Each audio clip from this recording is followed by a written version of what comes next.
Hi, I'm Jon and this is my wife Bethany. We've been married for almost 9 years, and we've been going to North Pointe since it started. We left for a little while when we moved to Montana, but we missed you guys, so we came back, and we've been going there ever since. So we first heard that North Pointe was putting together another trip to Turkana to minister to the 20 or so students that are there. Earlier last year, and it seemed like a really neat idea, but I was thinking to myself, I'm sure other people will sign up for it. I don't need to put myself through that kind of stress, or my wife through that kind of stress, or anything like that. But that was just kind of our initial response, was like, oh, that's neat, is basically what it was, you know. So back in the fall, when we found out about this trip, Jared had asked us whether or not that might be something that we might want to do. And we kind of thought about it, but we prayed about it for a couple of days and didn't really feel any which way. So we were like, yeah, that's just God saying, no, we're fine. We can stay here. And to be honest, I didn't really give it a big chance. I have a lot of anxiety and I struggle with that. And I didn't really want to put myself through that and put Jon through having to help me instead of being part of the team. So we just kind of were like, yeah, somebody else will do this. This isn't where we're supposed to be right now. The week before the deadline, we did dinner with a friend of ours who was going to Turkana.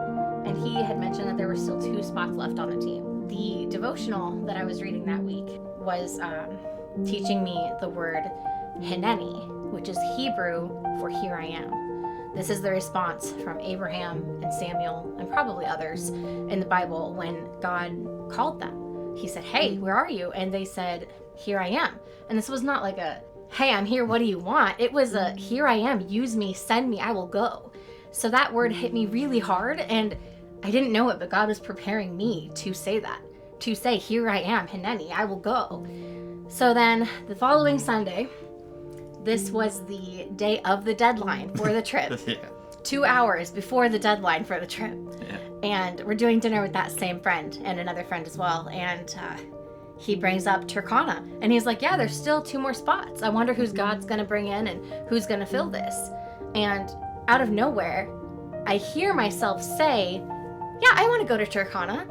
And Jon just looks at me and he says, wait, what? You do? What? Yeah. And I stood there and I'm like, did I just say that? Where did that come from?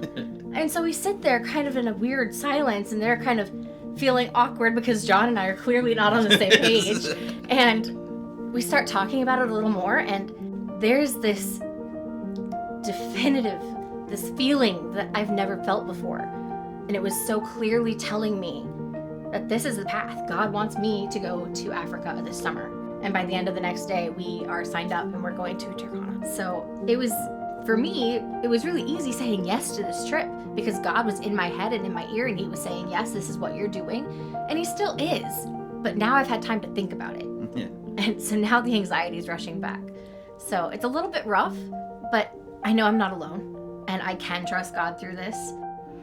So my advice for anyone that feels like their fear might be limiting how God wants to use them is to really examine where these lines are in your life. What lines have you drawn, and where are you willing to let God actually work? Where have you not let him in?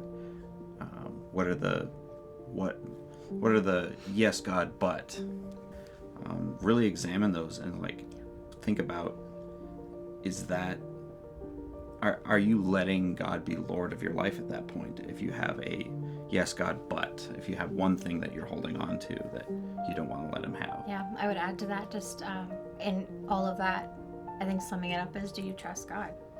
Rather than drawing those lines in the sand, examine, ask yourself, do you trust him to be the Lord of your life?